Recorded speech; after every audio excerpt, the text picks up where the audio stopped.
Las funciones es un elemento en un lenguaje de programación que nos permite pensar de una manera modular y de poder reutilizar el código. Vamos a hablar qué es una función y básicamente es un módulo. Se pinta como si fuera un cuadrado que agrupa un conjunto de sentencias que van a resolver un fin específico, es decir, un algoritmo. Y por medio de una firma, donde se definen los datos de entrada y los datos de salida, permiten posteriormente su invocación o su uso. Entonces aquí tenemos esta imagen donde lo podemos ver de manera un poco más clara. Estos son los datos de entrada, estos son los datos de salida. La función se llama seno de x. Entonces le vamos a pasar un valor que es 45. Invocamos la función, le enviamos el atributo y obtenemos la respuesta en y. Entonces, para entender mejor cómo funciona, vamos a ver la anatomía de la función. Entonces, esto de acá, función, nombre función, hasta acá, se conoce como la firma de la función.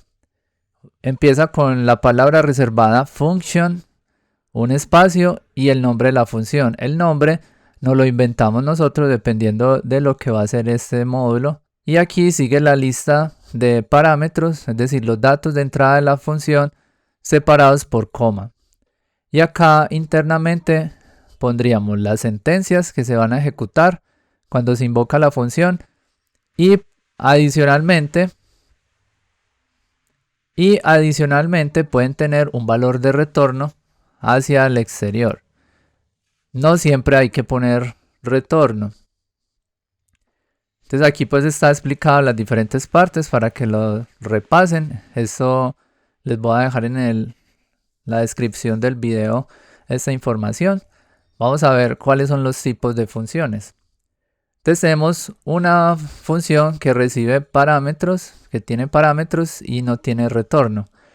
Es la función sumar a, b, y lo que hace es que simplemente imprime en consola la suma. Y para invocarla le pasamos a y b y llamamos la función de esta manera. La salida de esto es, la suma es 8. Luego una función con parámetros y con retorno. Aquí utilizamos return. Le llegan parámetros, se hace una operación y se retorna. Acá hay otro ejemplo, la suma y la resta.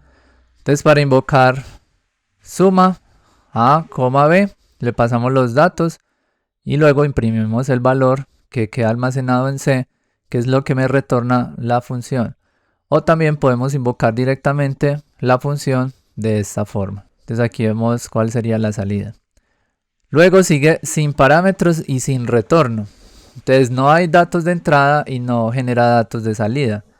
Entonces esta es una función sumar un poco más elaborada que utiliza unos datos, lee unos datos, convierte a número esos datos, los suma y esto luego lo voy a explicar que hace el try catch, pero si ustedes ven en ningún momento tenemos return y tampoco hay datos de entrada. Y la forma de invocar esta función es bastante simple, ponemos sumar, paréntesis y punto y coma. Y la respuesta es esta. Sin parámetros y con retorno. Entonces tenemos, no recibe datos de entrada, pero retorna, en este caso por ejemplo, un valor aleatorio. Y la invocación sería aleatorio y aquí imprimimos el valor. Entonces esta es la salida.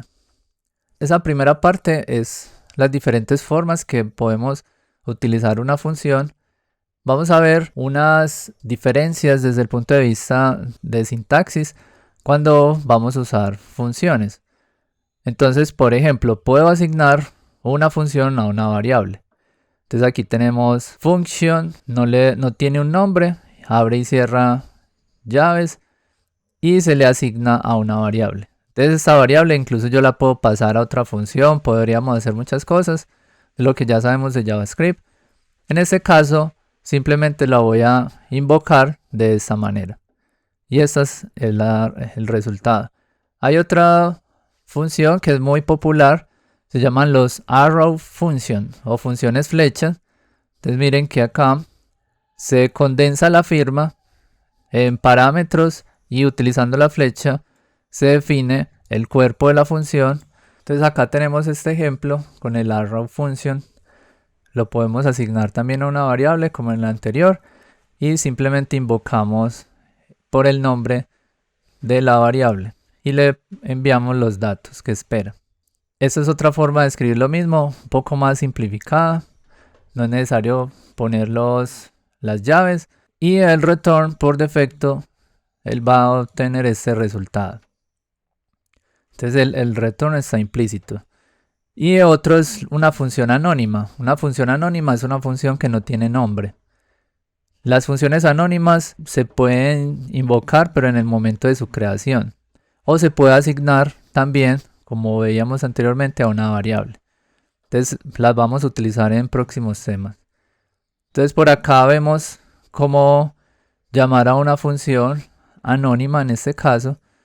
Le paso una función que va a llamar a otra función. Entonces de esta manera lo podríamos realizar. Enviamos una función anónima y hay otra función que invoca esa función poniéndole los paréntesis de invocación. Y esta es una función que se autollama, es una función anónima autollamada y esta es una forma de encapsular el código. Entonces miren que aquí yo puedo invocar esta función pero luego ya no tengo forma de volverla a invocar, entonces esto se ejecuta una sola vez. Se utiliza mucho para camuflar, digamos, el código en los navegadores. Entonces vamos a ver algunos ejemplos acá. Entonces aquí tengo una función que tiene un menú que define la cadena, que fue un tema del video anterior. Se concatena utilizando la secuencia de escape del salto de línea. Y prompt también lo habíamos visto en la entrada de texto. Y aquí vamos a validar si el número ingresado, si es un número o no.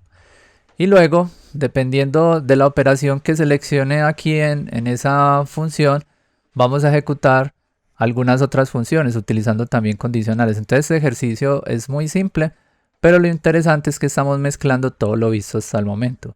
Funciones, cadenas, entrada y salida, y tenemos también los ciclos. Entonces tenemos un ciclo principal que lo voy a invocar acá. Aquí lo voy a activar.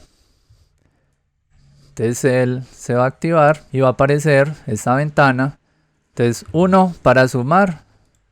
Ahí código para la suma, invocamos la función y vuelve acá, porque recuerden que esto está dentro de un ciclo. Si ingresamos 2, 2 no tiene, digamos, como ningún valor. El 3 tampoco, no hemos implementado nada. 4 tampoco. Y el 5 salir y ahí ya termina nuestro programa. Entonces como ejercicio les dejo este código para que terminen de implementar cómo hacer la suma, cómo hacer la resta, la multiplicación y la potencia.